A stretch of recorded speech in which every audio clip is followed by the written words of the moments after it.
Hello viewers, আসসালামু আলাইকুম। সবাই কেমন আছেন?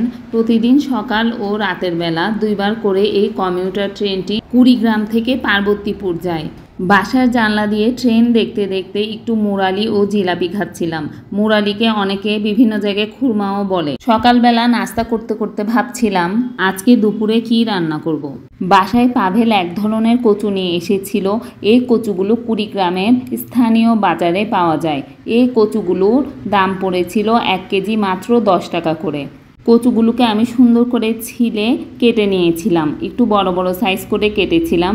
তারপর কচুগুলোকে প্রেসার কুকারে দিয়ে পরিমাণ মতো পানি ও লবণ দিয়ে 3টা সিটি বাজিয়ে নিয়েছিলাম। আপনি চাইলে কচুগুলো প্রেসারে না দিয়ে নর্মালিও সিদ্ধ করে নিতে পারেন। প্রেসার কুকারে 3টি সিটি হয়ে যাওয়ার পরে এই হচ্ছে আমার কচুর অবস্থা।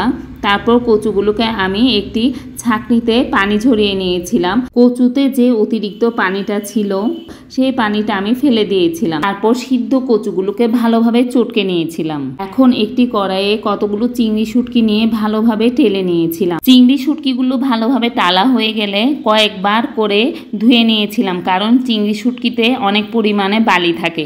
দেখতেই পাচ্ছেন এই কচু বাগার দেওয়ার জন্য আমার লাগছে চিংড়ি শুটকি, পেঁয়াজ কুচি, কাঁচামরিচ ফালি, রসুন কুচি ও ধনেপাতা। প্রথমে চুলাতে একটি কড়াই বসিয়ে পরিমাণ মতো তেল দিয়ে তেল গরম হলে এতে আগে থেকে কুচিয়ে রাখা পেঁয়াজ ও রসুন কুচি ও কাঁচামরিচ ফালি দিয়ে একটু ভেজে নিয়েছিলাম। এই পর্যায়ে আমি পরিমাণ মতো লবণও দিয়ে দিয়েছি। পেঁয়াজ মরিচের এই মিশ্রণটা নরম হয়ে আসলে এতে আগে থেকে ভালো করে ধুয়ে রাখা চিংড়ি শুটকিগুলো দিয়ে দিব। চিংড়ি শুটকিগুলো দিয়ে এতে পরিমাণ মতো হলুদের গুঁড়া দিয়ে দিব।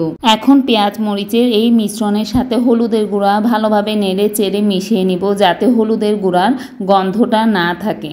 কচু, চিংড়ি মাছ ও ইলিশ মাছ দিয়ে রান্না করে খেতেও খুবই ভালো লাগে। পেঁয়াজ মরিচের এই মিশ্রণটা ভালোভাবে ভাজা ভাজা হয়ে গেলে এতে আগে থেকে চটকে রাখা কচুগুলো দিয়ে পেঁয়াজ মরিচের মিশ্রণের সাথে ভালোভাবে নেড়ে চেড়ে মিশিয়ে নিব। কচুগুলো আস্তে আস্তে সময় নিয়ে ভাজতে হবে। এই কচু ভাজিতে আমি একটি লেবুর রস দিয়ে দিব।